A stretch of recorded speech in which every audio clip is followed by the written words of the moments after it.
Ulkan tish siri. Toshga aylangan topilmalar yer yuzida ko'p yillar oldin yashagan mavjudot va o'simliklarning qoldiqlaridir.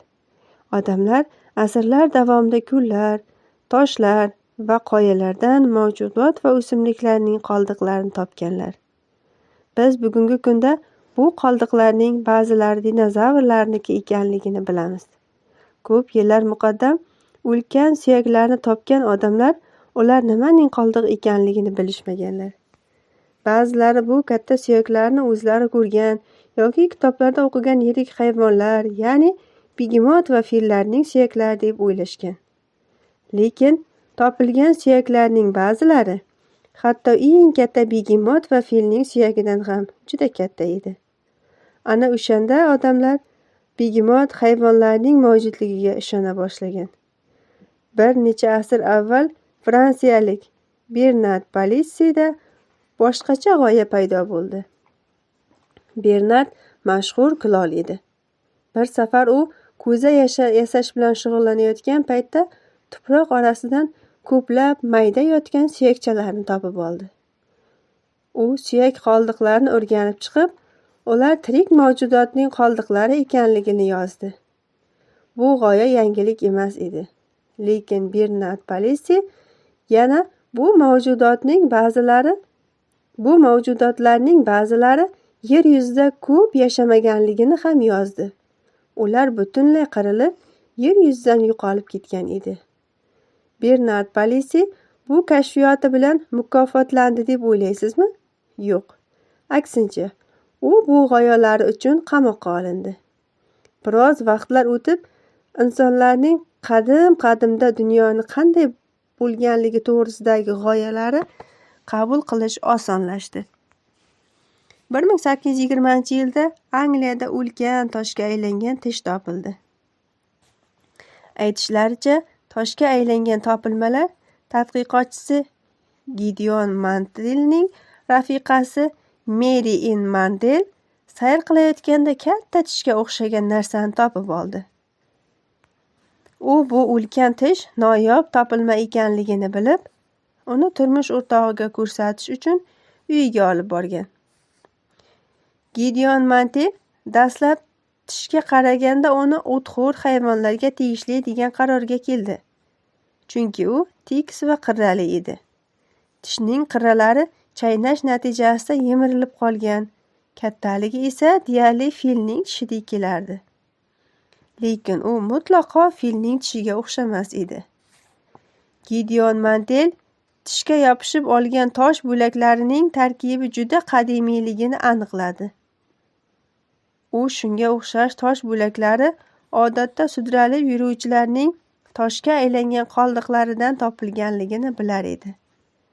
Bu tish ozuqani chaynayotgan, o'txo'r, ulkan sudraluvchiga tegishli bo'lishi mumkinmi? Endilikda sudralib yuruvchilarning bunday turlari qirilib ketganmi? Ulkan tish ustida Gideon Mantelning boshi qotdi. U bilan sudralib yuruvchilarning hech biri ozuqasini chaynamasdi. Chunki sudralib yuruvchilar o'z yemishini qanday bo'lsa shundayligicha yutib yuborishar, shuning uchun ham ularning tishlari yemirilmas edi. Bu yerda qandaydir bir jumboq bor edi. Gideon Mantel tishni Londondagi muzeyga olib borib, uni boshqa olimlarga ham ko'rsatdi. Lekin olimlarning hech biri Gideon Mantelning bu ulkan sudralib yuruvchining tishi bo'lishi mumkinligi haqidagi fikriga qo'shilmadi. Gideon Mantel shunga o'xshash ulkan tishli sudralib yuruvchini topishga harakat qildi. U uzoq vaqt hech narsa topmadi. Biroq bir kuni iguanalarning ustida izlanishlar olib borayotgan olimni uchratib qoldi. Iguana bu Markaziy va Janubiy Amerikada topilgan bahaybat o'txo'r sudralib yuruvchidir. Ba'zilarining uzunligi 1,5 metrdan ham katta bo'lishi mumkin. Olim Gideon Mantelga iguananing tishini ko'rsatdi. Nihoyat, bu tish sudralib yuruvchining tishi bo'lib, sirli tishga o'xshar edi. Biroq ulkan tish qoldig'i undan anchagina yirik edi. Shunda Gideon Mantel toshga aylangan tish iguanaga o'xshagan hayvonga tegishli ekanligiga ishonch hosil qildi.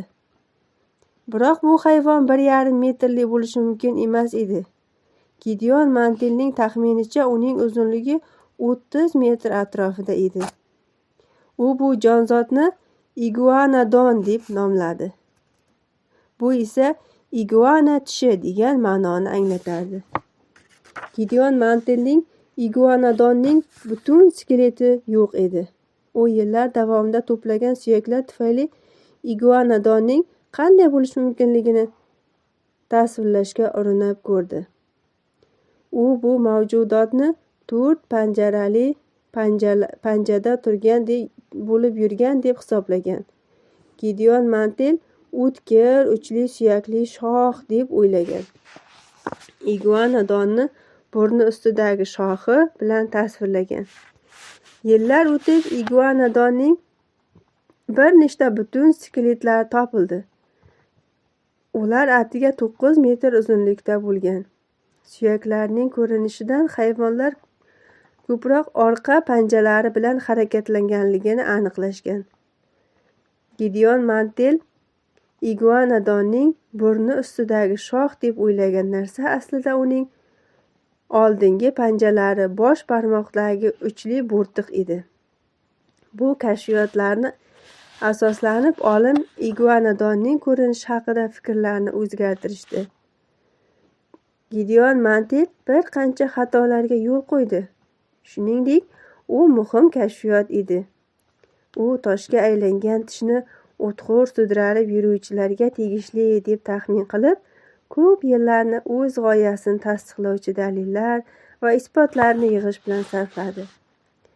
Asosli taxminlari tufayli Gideon Mantel qadimda yer yuzida ulkan sudraluvchilar yashaganligini, ammo keyinchalik bu sudralib yuruvchilar yer yuzidan qirilib ketganini bildirgan birinchi tadqiqotchilardan biri bo'lib qoldi. 100 yillar oldin Bernard Palissy xuddi u fikrni aytgani uchun qamoqqa olingan edi. Lekin Gideon Mantel esa mashhur bo'lib ketdi.